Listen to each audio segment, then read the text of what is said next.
નમસ્કાર વિદ્યાર્થી મિત્રો, સારથી સપોર્ટ યુટ્યુબ ચેનલના એક લાર્જેસ્ટ પ્લેટફોર્મ ઉપર આપ તમામ મિત્રોનું હાર્દિક સ્વાગત છે। તો વિદ્યાર્થી મિત્રો, આજના વિડીયોની અંદર આપણે ધોરણ 11 સમાજશાસ્ત્ર વિષયના જે વિભાગ ઈના મોસ્ટ ઇમ્પોર્ટન્ટ વાર્ષિક પરીક્ષાના પ્રશ્નો છે એમના વિશે વાત કરીશું। વિડીયોને તમે અંત સુધી જોતા રહેજો અને સંપૂર્ણ PDF ફાઇલ તમારે ડાઉનલોડ કરવી હોય તો ડિસ્ક્રિપ્શનની અંદર મેં લિંક આપી છે, ત્યાંથી તમે દરેક વિષયના જે IMP પ્રશ્નોની PDF ફાઇલ છે એને મેળવી શકો છો। ઓકે, વધારે સમય ના લેતા આપણે આ વિડીયોની શરૂઆત કરીએ। તો વિદ્યાર્થી મિત્રો, ધોરણ 11ની અંદર સમાજશાસ્ત્ર વિષયમાં વિભાગ ઈની અંદર જે પ્રશ્ન આવે છે એ કયા કયા પાઠની અંદરથી આવે છે તો તમે નમૂનાનું જે પેપર બોર્ડ દ્વારા જાહેર કર્યું છે એ જોશો તો તમને ખ્યાલ આવશે કે 1, 3, 6, 4 અને 8 1, 3, 6, 4 અને 8 આટલા પાઠમાંથી વિભાગ ઈમાં પ્રશ્ન પૂછવામાં આવે છે। બાકી તમારી પાસે જો વધારે સમય હોય તો તમે બધાય પાઠના તૈયાર કરી શકો। બાકી 1, 3, 6, 7 અને 8 આટલા પાઠના તો ખાસ તમારે પ્રશ્નો વિભાગ ઈ માટે તૈયાર કરવાના છે।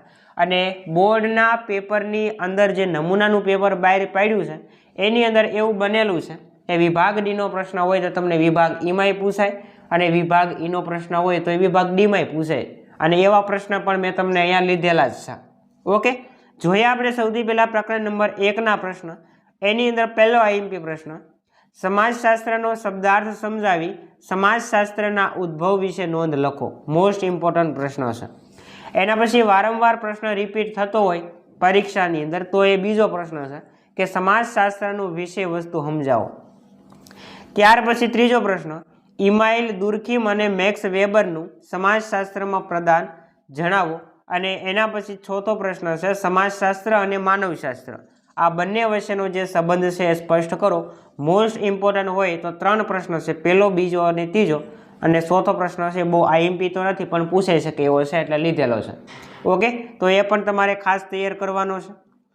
ત્યાર પછી પ્રકરણ નંબર 3ના IMP પ્રશ્ન જોઈએ તો એની અંદર પહેલો પ્રશ્ન, સામાજિક વ્યવસ્થાનો અર્થ આપી એના લક્ષણો સમજાવો। બીજો પ્રશ્ન, સામાજિક વ્યવસ્થાના પાસાઓની ચર્ચા કરો। ત્રીજો પ્રશ્ન, સામાજિક રચનાતંત્રનો અર્થ આપી એના લક્ષણોની સમજૂતી આપો। 3 પ્રશ્ન આપણે લીધેલા છે। ત્યાર પછી વિદ્યાર્થી મિત્રો, પ્રકરણ નંબર 6 એની અંદર પહેલો પ્રશ્ન છે કે જ્ઞાતિના લક્ષણોની ચર્ચા કરો। બીજો પ્રશ્ન, સામાજિક સંસ્થા તરીકે લગ્નના પ્રકારો સવિસ્તર સમજાવો। એના પછી સામાજિક વર્ગના લક્ષણો જણાવો। ત્યાર પછી ચોથો પ્રશ્ન, સામાજિક સંસ્થાનો અર્થ આપી સામાજિક સંસ્થાના લક્ષણો જણાવો। અને છેલ્લો પ્રશ્ન છે, કુટુંબનો અર્થ આપી કુટુંબના પ્રકારો સમજાવો। ત્યાર પછી વિદ્યાર્થી મિત્રો, પ્રકરણ નંબર 7ના આપણે IMP પ્રશ્નોની વાત કરીએ તો પહેલો જ મોસ્ટ ઇમ્પોર્ટન્ટ પ્રશ્ન છે કે સહભાગી અને અસહભાગી નિરીક્ષણ સમજાવો। બીજો પ્રશ્ન, વ્યક્તિ તપાસ પદ્ધતિ સમજાવો। ત્યાર પછી ત્રીજો પ્રશ્ન છે, પ્રશ્નાવલીનો અર્થ આપી એના પ્રકારો સમજાવો। ત્યાર પછી સામાજિક સંશોધનના સોપાનો છરશો, અને છેલ્લો પ્રશ્ન, સર્વેક્ષણ પદ્ધતિ વિશે વિગતવાર સમજ આપો। તો પ્રકરણ નંબર 7માંથી ટોટલ 5 આપણે IMP પ્રશ્ન લીધેલા છે।